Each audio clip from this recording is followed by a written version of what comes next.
Madame, mademoiselle, monsieur, bonjour. Nous sommes aujourd'hui le 19 mars 2008 et j'ai le plaisir de vous présenter notre émission Le Fait du Jour.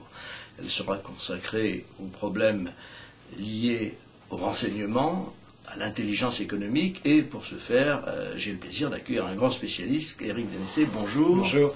Vous êtes effectivement un spécialiste du renseignement et de l'intelligence économique. Vous êtes évidemment porteur de beaucoup d'informations par définition, puisque vous les cherchez dans le monde entier. Vous avez fait une carrière à la fois dans l'armée, puisque vous avez été chargé de renseignement, de tâches de renseignement dans la Marine nationale française, puis vous avez continué vos recherches dans le privé, et aujourd'hui, donc, vous dirigez une société, je crois, qui s'occupe précisément de fournir des renseignements à ceux qui en ont besoin. Alors commençons, si vous le voulez bien, par ce qui a trait au terrorisme international et à la situation en Irak. Les deux sont quand même un peu liés, qu'on le veuille ou non. Et tout d'abord, avez-vous, sur la situation des États-Unis et des Américains en Irak, une opinion aussi tranchée que la plupart des médias, ou bien partagez-vous l'opinion d'un certain nombre d'experts sérieux et reconnus, qui, eux, considèrent au contraire que les Américains sont en train de gagner? Là, il y a évidemment deux options radicalement différentes. Quelle est la vôtre? Alors, elle est finalement encore une troisième voie, parce que je pense qu'il y a trois niveaux d'analyse différents qu'il faut regarder sur la crise irakienne. On a fêté hier le 5e anniversaire du début de cette crise, c'est-à-dire que bientôt, l'occupation américaine en Irak sera aussi longue que la Seconde Guerre mondiale, ce qui n'est pas peu dire. Les différents niveaux d'analyse sont les suivants. Je pense que ce qui se passe en Irak est un véritable succès de la politique des néoconservateurs. C'est-à-dire Bush et son entourage, sous la houlette de Cheney et de Kagan et de quelques autres, font avancer point par point leur stratégie. Et c'est pour eux une véritable victoire, dans la mesure où on se dirige lentement, mais très probablement vers une partition du pays, vers un redécoupage de certaines frontières au Moyen-Orient, et c'est ce qu'ils veulent. Maintenant, la victoire des politiques américains du clan des conservateurs ne veut pas dire qu'on ait une victoire militaire sur le terrain, mais il faut bien différencier les deux niveaux. L'armée américaine, d'abord, ne connaît pas un échec aussi cuisant que veulent bien le dire les médias. C'est lié à une forme de distorsion. La proportion d'unités combattantes qui se battent vraiment quotidiennement sur le terrain est très faible, sur la totalité des troupes d'occupation. Et bien sûr, tous ceux que l'on voit se plaindre sont les hommes des unités de logistique qui ne sont pas entraînés, pas préparés, et qui souffrent d'un traumatisme plus fort quand ils sont confrontés à des situations de combat. Malgré ça, l'armée américaine est quand même réussie au bout de 5 ans à parvenir à une certaine forme de pacification. Entre nous soit dit, elle aurait dû y parvenir au bout d'un an. Donc c'est vrai que c'est un semi-échec ou semi-succès militaire selon l'angle dans lequel on le considère. En revanche, au niveau de la politique internationale, c'est un échec, puisque ça n'a pas arrêté le terrorisme, puisque ça ne résout pas les problèmes du Moyen-Orient, et parce que les Américains ont continué à générer contre eux un profond ressentiment, quand ce n'est pas une haine féroce dans tout le Moyen-Orient. Alors, le terrorisme, vous l'avez évoqué, effectivement, il n'a pas cessé.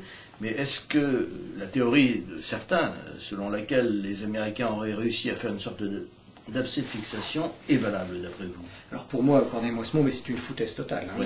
Oui.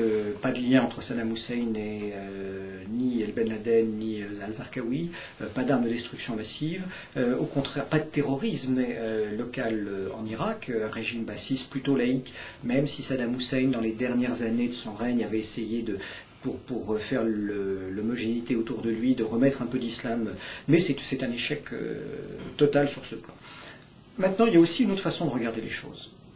L'autre façon, c'est de dire, eh bien, Al-Qaïda, au bout de plus de 6 ans maintenant, c'est aussi un échec terrible. Puisque ce mouvement dont on nous prédisait pique-pendre, qui nous fait trembler tous les jours, n'a réussi depuis le 11 septembre 2001, finalement, que 3 attentats dans le monde occidental. Alors ce sont des attentats horribles, mais c'est New York et Washington, 3000 morts, puis Madrid, 200 morts, puis Londres, à peine 60 morts. Non seulement les 3 attentats en 6 ans pour un mouvement terroriste, c'est très faible, le nombre de victimes décroît à chaque fois, ça ne veut pas dire qu'il n'y a pas eu de nombreuses tentatives, ça ne veut pas dire qu'il n'y aura pas d'autres attentats, mais finalement Al-Qaïda a moins frappé en Occident que ne l'a fait ETA, que ne l'a fait l'IRA, donc il faut aussi prendre ce paramètre en ligne de compte. Cependant, on a pu constater ces temps derniers qu'en Afrique du Nord, des franchisés, comme on dit, d'Al-Qaïda sont intervenus de manière assez efficace, horriblement efficace.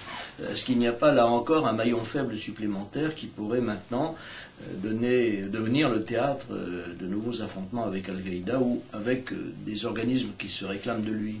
Oui, alors c'est vrai qu'il y a un paradoxe, c'est que si nous n'avons été frappés que 3 fois en Occident 7 ans d'ailleurs, il y a quasiment 30 attentats par jour en moyenne dans le monde. Au Bangladesh, aux Philippines, en Indonésie, en Malaisie, il y a des dizaines d'attentats chaque jour quand on veut en tenir la liste, alors qui sont plus ou moins directement liés à Al-Qaïda.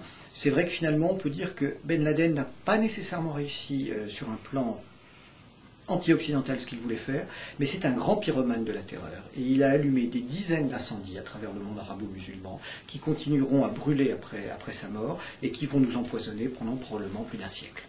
Alors, quel est le remède? Évidemment, je vous pose une question à laquelle tout le monde est en train d'essayer de répondre désespérément, mais tout le monde sait bien aussi qu'il n'y a pas un remède unique. Mais est-ce que ce remède dépend vraiment d'une aussi longue durée que celle que vous venez d'évoquer, ou bien est-ce que certains régimes arabes ne vont-ils pas finir par eux-mêmes, parce qu'au fond c'est le problème qui leur est posé, à eux aussi, par éradiquer chez eux le terrorisme? Oui, alors comme vous le disiez, il n'y a pas une solution simple pour lutter contre le terrorisme, d'autant qu'ils se fondent malgré tout, même si ce n'est pas politiquement correct de le dire, sur l'énorme frustration et les errements que connaît le monde arabo-musulman dans son adaptation au monde moderne. Et ça, tant que ces problèmes de développement, d'adaptation à ce qu'est le XXIe siècle ne seront pas résolus, on aura toujours des problèmes. Il faut quand même rappeler que les dirigeants de l'ensemble de ces pays arabes, bon, il y aura bien quelques exceptions, ont systématiquement dressé la rue depuis plus de 20 ou 30 ans contre l'Occident, pour couvrir leurs propres lacunes, pour couvrir leurs propres déficiences, pour leur faire croire que dès que quelque chose ne va pas, c'est lié aux États-Unis, c'est lié à Israël, c'est lié à la France ou à la Grande-Bretagne. Il y a bien sûr un héritage historique, mais qui n'est pas aussi terrible qu'on veut bien le faire croire. Et ça a généré une véritable théorie du complot partout au Moyen-Orient. Et j'ai envie de dire presque pour plaisanter qu'il ne peut pas y avoir un jour de carnaval, un pétard qui saute dans une rue d'Amman ou d'Alep sans que la totalité de la population soit persuadée que c'est un attentat du Mossad. C'est malheureusement, ça a pris des proportions terribles, mais c'est tellement ancré dans les gènes de ces populations, en tout cas une grande majorité d'entre elles, qu'elles sont absolument convaincues aujourd'hui que nous sommes responsables de ce qu'il est arrivé, et elles sont donc d'autant plus enclines à rejoindre des mouvements extrémistes. Alors évidemment, la solution à la lumière de ce que vous venez de nous dire ne peut être que longue et difficile. En particulier, elle passe par le développement, car qu'est-ce qui peut faire oublier à un peuple ses frustrations, sinon un développement réussi? Et là, malheureusement, alors même que nous voyons émerger des économies en Orient, en Extrême-Orient, l'Inde, la Chine maintenant sont en plein développement, et d'autres bien sûr, au contraire, les pays arabes continuent d'une certaine manière de stagner, tout comme l'Afrique d'ailleurs, qui pourtant est en développement, mais qui a des problèmes très complexes également. Alors, est-ce qu'il n'y a pas, puisqu'on en arrive aussi à l'intelligence économique maintenant, est-ce qu'il n'y a pas ici et là dans le monde quelques projets qui pourraient faire décoller ces pays arabes? Alors sûrement. Ces pays musulmans d'ailleurs, ils ne sont pas tous arabes. Oui, mais l'un des problèmes des pays arabo-musulmans, ce n'est pas qu'un problème de développement, parce que le développement au sens occidental du terme n'est pas nécessairement leur objectif ou leur attente principale. Il faut quand même rappeler que ce sont les pays où on a à la fois les gens les plus riches au monde, notamment l'Arabie Saoudite, dans lesquels on a les gens les plus pauvres au monde, dans lesquels, je pense à la Palestine, dans lesquels il y a les écarts de salaire les plus incroyables. C'est aussi une région qui, dans son ensemble, est dirigée par des gouvernements qui sont tous issus de minorités. Que ce soit l'Arabie Saoudite avec la famille Saoud, que ce soit les Alaouites en Syrie, que c'est pendant longtemps les Sunnites en Irak. Il y a une sorte de frustration dont l'économie n'est qu'un volet. Je pense aussi qu'il y a un travail sur l'histoire à faire. Ces peuples-là ont besoin de reconsidérer de manière plus objective l'histoire dans laquelle ils évoluent pour abandonner une partie de leurs ressentiments. Le facteur économique est important, mais je ne crois pas qu'il soit aussi primordial que les économistes eux-mêmes le disent. Bon, eh bien, écoutez, tout ça n'est quand même pas très rassurant, mais après tout, ce qu'il faut, c'est avant tout s'informer et essayer d'apercevoir les problèmes dans leur ampleur, et je vous remercie de l'avoir fait aussi clairement. Alors, abordons maintenant plus nettement le problème de l'intelligence économique. Alors, je précise pour nos téléspectateurs qu'il ne s'agit en aucun cas de celle que manifestent un certain nombre de gouvernements, à commencer par le gouvernement français, qui ne font pas preuve d'une extrême intelligence économique. Non, l'intelligence économique, c'est une discipline aujourd'hui bien codifiée, qui permet, d'une part, d'avoir des renseignements sur ce que font les autres, et d'autre part, probablement, d'essayer d'empêcher les autres d'en prendre chez vous. Enfin, c'est à peu près ça, je crois. Tout à fait, avec un troisième volet qui est aussi aussi d'influencer l'évolution internationale, notamment des grands contrats économiques en faveur de son État ou des entreprises qui relèvent. Alors c'est votre métier en fait. Alors c'est à la fois mon métier et puis les questions que nous étudions dans le centre que je dirige. Vous avez dit quelque chose d'important, c'est une discipline qui est bien codifiée, mais nous en avons donné en France une définition et un périmètre totalement différent de ce qui existe dans la totalité du monde anglo-saxon, puisqu'en France nous avons commencé par dire l'intelligence économique n'est pas du renseignement, puisque dans l'inconscient collectif national, tout ce qui est renseignement est sale, c'est le viol de la vie privée, c'est honteux, c'est l'intrusion dans les affaires d'autrui. Donc on a gommé cet aspect-là, et alors que dans tous les pays anglo-saxons, en Allemagne, au Japon, pour les acteurs économiques, l'intelligence économique, c'est bien du renseignement pour faire des affaires. Eh bien, nous, Français, nous avons gommé une partie du concept et nous arrivons sur le ring avec une main attachée dans le dos, avec une naïveté et un angélisme parfois. Serions-nous plus moraux que les autres ? Je ne sais pas si on est plus moraux. Je me demande parfois comment nous faisons pour nous tirer des balles dans le pied en créant des définitions qui nous handicapent dans la compétition. Mais c'est un petit peu la situation. Nous confondons en France intelligence et compétitivité, comme si dans les armées on confondait renseignement et infanterie. Ça paraît gros, mais c'est de ce niveau-là. C'est donc deux disciplines radicalement différentes, et celle que vous pratiquez, alors exige bien évidemment, et vous le dites dans certaines de vos interviews, d'avoir quand même une attitude pas toujours aussi franche que certains le voudraient en France. Donc il faut quand même, quand on fait du renseignement, savoir aussi se dissimuler. Alors, sur le terrain, comment pratiquez-vous ? Est-ce que vous êtes quand même très connu, et donc j'imagine que quand on vous voit quelque part, on doit savoir, à moins que vous soyez le parfait touriste, voilà, que vous cherchez quelque chose. Non, je pratique de moins en moins, évidemment. Mais pour vous répondre, je crois que dans la façon dont on voit les choses en France, on est trop dans une vision dichotomique où il y a le bien et le mal, où il y a le légal et l'illégal, alors qu'en fait on est dans un jeu à trois niveaux. C'est-à-dire que le renseignement, c'est plus que l'information, mais ce n'est pas nécessairement l'espionnage. On peut faire du renseignement sans faire de l'espionnage. L'espionnage recouvre tous les actes dans lesquels il y a transgression avérée du code pénal local. Mais entre la documentation et la simple documentation et la transgression d'un code pénal local, c'est-à-dire les activités illégales, il y a toute une gamme de techniques par lesquelles on peut obtenir du renseignement qui restent légales, mais qui en fait ne sont pas éthiques. Et une grande partie de l'intelligence économique, c'est transgresser l'éthique des affaires, en prenant bien garde à ne jamais transgresser le code pénal du pays dans lequel on opère pour ne pas se retrouver derrière les barreaux. Alors il y a aussi un autre aspect de votre travail et de celui de vos collègues, c'est ce que l'on appelle la veille stratégique, et qui consiste effectivement pour l'essentiel à lire des journaux bien sûr, et puis à surveiller Internet, qui est une mine de renseignements, au-delà même d'ailleurs de ce que certains imaginent, parce que beaucoup de gens qui sont dans telle ou telle activité ne savent même pas que tel ou tel message qu'ils ont envoyé peut avoir une importance très grande pour des gens qui précisément font le même métier que vous. Donc cet aspect doit vous occuper beaucoup, je suppose. Oui, il y a eu les effets de la révolution de l'information sur la multiplication des bases de données, des sources d'information électroniques comme Internet, sur la digitalisation croissante de tous les supports, a vraiment multiplié probablement par 100 ou par 1000 les possibilités de s'informer. Elle les a multipliées en quantité, pas en qualité. C'est-à-dire que probablement que la qualité réelle d'information a doublé ou triplé. Et il y a finalement tout un exercice très difficile à faire, c'est comment trouver dans 100 fois plus d'informations, 3 fois plus d'informations qualitativement parlant, et c'est ça qui nécessite beaucoup plus de moyens techniques, des ordinateurs, des logiciels, beaucoup plus de veilleurs derrière les ordinateurs. Ce qu'il faut quand même dire, c'est qu'effectivement, on trouve aujourd'hui à moindre coût, sans quitter son bureau parisien et sans s'exposer, des informations qu'il aurait fallu, qui auraient pris des semaines à trouver auparavant, avec un coût élevé et en mettant 20 personnes sur le terrain, sans nécessairement faire des choses illégales. Alors il y a un autre aspect qu'on évoque très peu et qui pourtant me paraît fondamental, c'est celui de la culture de ceux qui sont chargés de faire ce genre d'enquête, car après tout, une information n'a de valeur que dans la mesure où vous arrivez à la resituer. Sinon, vous pouvez bien avoir 1000 informations, si vous ne savez pas y déceler l'élément important, ça n'aura servi à rien. Alors, comment devient-on cultivé dans le domaine qui est le vôtre? Est-ce qu'il faut être quasiment universel alors? Oui, je vois ce que vous comprenez, mais alors il y a souvent une fausse idée là-dessus. Finalement, quand on est un spécialiste de la recherche d'information, notre seul savoir, c'est comment accéder à une information. C'est-à-dire que nous, j'ai envie de dire, nous ne connaissons quasiment aucun sujet sur lequel nous sommes amenés à intervenir, mais nous avons des savoir-faire techniques qui nous permettent, j'ai envie de dire, un peu plus qu'un journaliste, mais dans une démarche similaire, quelle que soit la question qu'on nous pose, nous savons que nous pouvons parvenir à une réponse parce qu'il y a une série de pratiques, il y a une série d'expériences qui sont transmises. Alors on est dans le domaine des savoirs tacites, c'est-à-dire que c'est pas des choses qu'on apprend en lisant les livres, en regardant les films, il faut pratiquer pendant longtemps, il faut bénéficier du savoir que nos aînés nous transmettent, et là se développent vraiment des méthodes originales, mais c'est vrai que le spécialiste de l'intelligence n'est pas spécifiquement un spécialiste d'un secteur donné, on le devient en fonction de ses clients.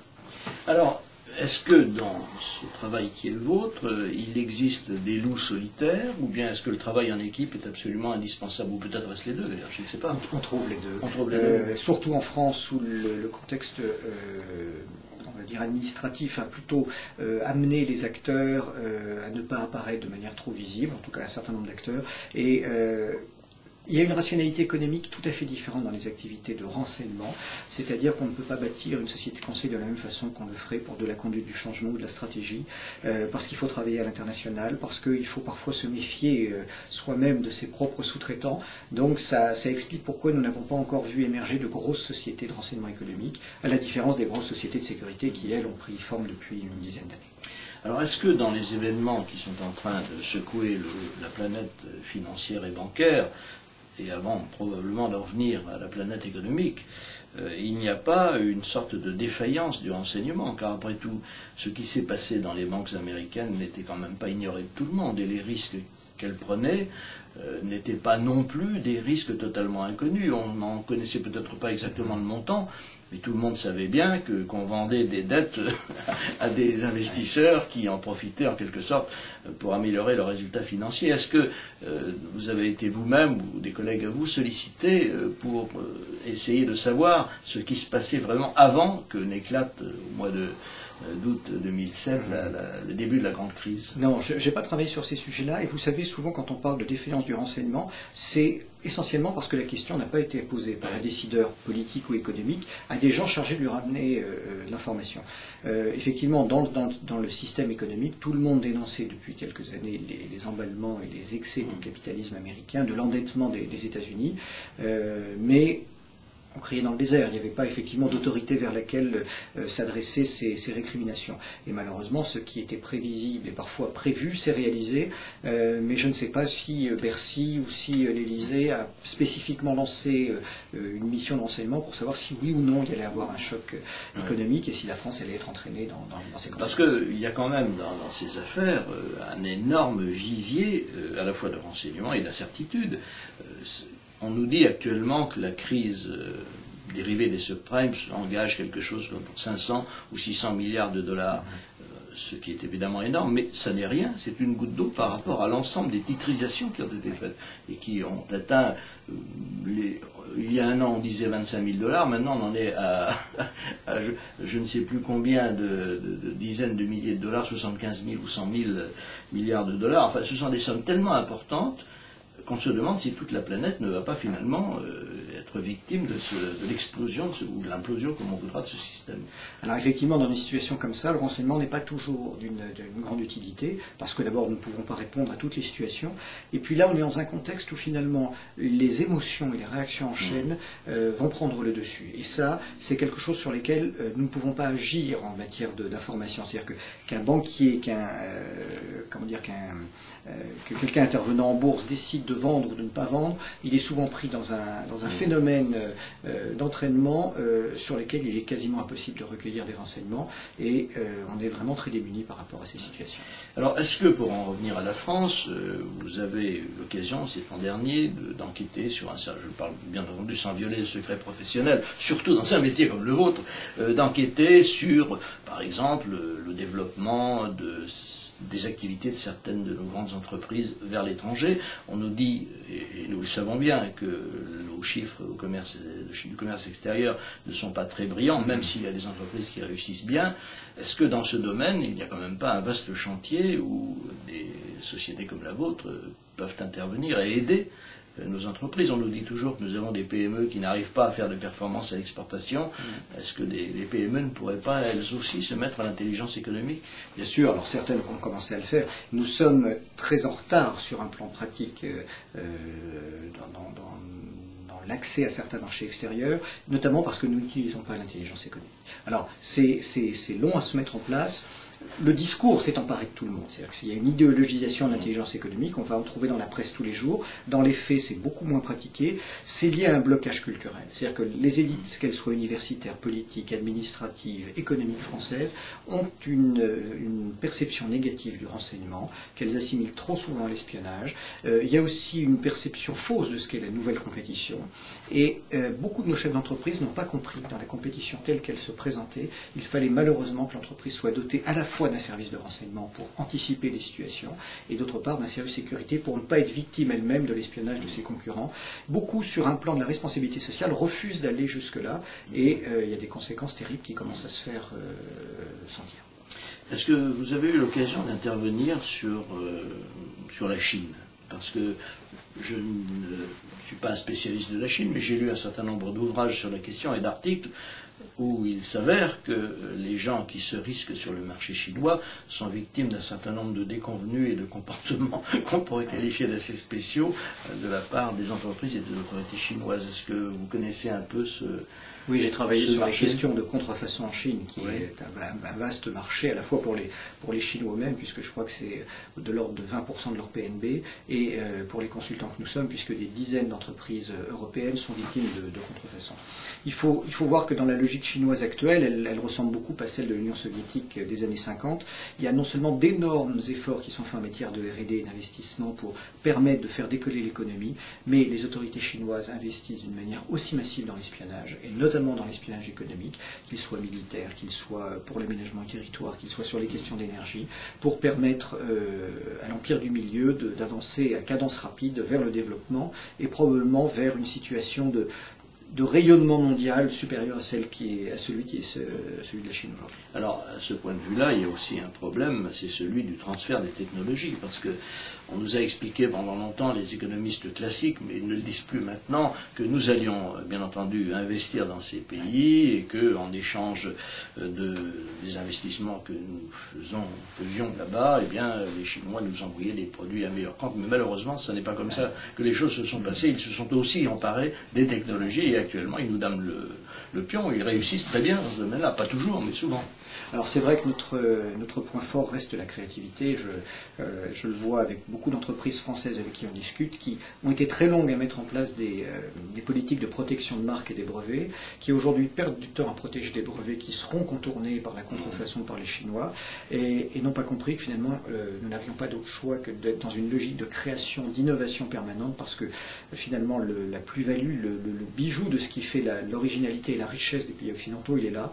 Les Japonais sont des gens très brillants, très astucieux, mais ils ne savent pas créer comme le font les Occidentaux. Les Chinois, de la même façon, sont capables de produire à des coûts très bas, d'écouler sur un marché intérieur et international à des prix très bas, mais ne savent pas encore créer. Et je pense que la différence en matière d'accumulation de connaissances, de savoir-faire technique qui existe entre le monde occidental et le monde asiatique va encore rester, à condition que nous continuions bien sûr à alimenter toute notre politique de R&D.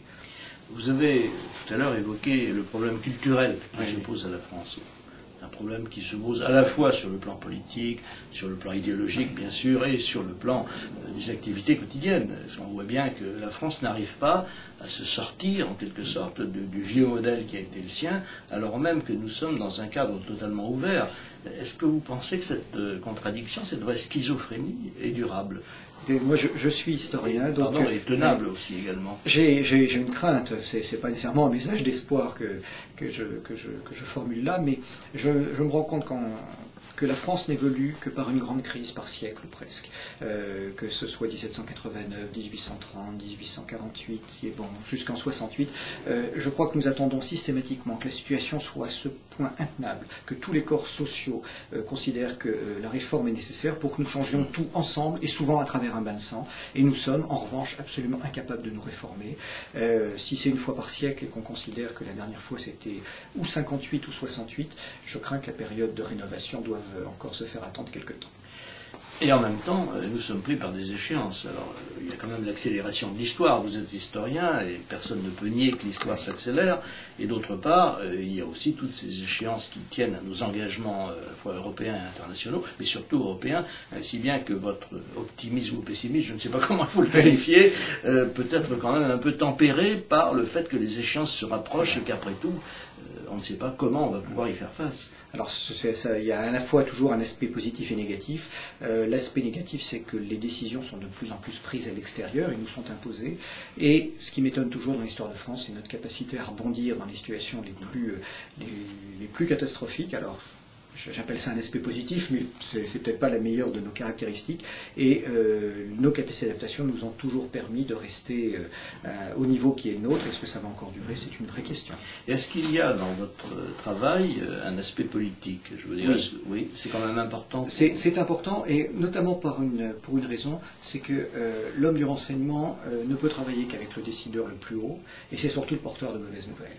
Donc c'est un prisme extraordinaire pour mesurer la compétence des hommes qui sont aux commandes, que ce soit de l'État ou de l'entreprise, pour mesurer l'existence ou l'absence de stratégie, et pour mesurer la façon dont la politique est effectuée, c'est-à-dire est-ce qu'il y a de la constance ou est-ce qu'on est en permanence dans l'adaptation et l'imprévision. Alors, sans vouloir vous entraîner sur le terrain pour parler politique, quelle note attribueriez-vous à l'actuel gouvernement à la lumière de ce que vous venez d'indiquer? Alors j'ai un peu de mal à juger parce que je ne peux les juger que sur l'angle du renseignement. J'ai quand même, pour eux comme pour leurs prédécesseurs, une réflexion, une constatation qui me frappe, c'est que nous n'avons pas de stratégie. Et je pense que nous confondons même les mots. Ce que nous appelons souvent stratégie en France, ce qui est de la tactique, nous savons nous adapter. Et le fait que dans notre histoire nous continuions à considérer Napoléon comme un stratège montre à quel point nous n'avons pas compris ce que c'était. Donc, jugement qui finalement assez peu amène, mais après tout, vous rejoignez là la cohorte de ceux qui, soit déçus, soit sans illusion depuis le début, considèrent que la France est toujours à la recherche d'une stratégie. Est-ce que, à ce point de vue-là, l'histoire de vos travaux, les réflexions, les ouvrages que vous avez publiés, vous éclairent au-delà des dates que vous venez d'indiquer? Est-ce qu'il y a un mouvement quand même qui se dessine en faveur d'une prise de stratégie? Très honnêtement, je ne le vois pas. L'espoir, je pense, qui se fait au bout d'un an de présidence de Nicolas Sarkozy, c'est qu'un certain nombre ont pensé que peut-être ce serait le président du renouveau. De plus en plus de gens pensent que c'est le président qui, à force de secouer le système, va permettre peut-être l'émergence d'un successeur qui, lui, sera le président du renouveau. Je vais me permettre, ce que je ne fais que très peu, de me citer moi-même. Lorsque j'ai recommandé à ceux qui veulent bien nous écouter de voter Sarkozy, je me suis empressé d'ajouter Sarkozy pour aller plus loin sans lui. Donc je vois que notre analyse se recoupe d'une certaine manière. Il me reste, Éric Denessé, à vous remercier, à espérer que de prochains rendez-vous avec vous nous permettront à nos téléspectateurs d'être mieux informés sur ce qui se passe à la fois dans le domaine du renseignement et dans la politique internationale. À bientôt, j'espère. Merci à vous. Madame, mademoiselle, monsieur, merci de nous avoir prêté attention. Bon courage. La France, paraît-il, est toujours capable de rebondir. Éric Denessé nous l'a dit, je le crois aussi. À bientôt et donc, vive la France.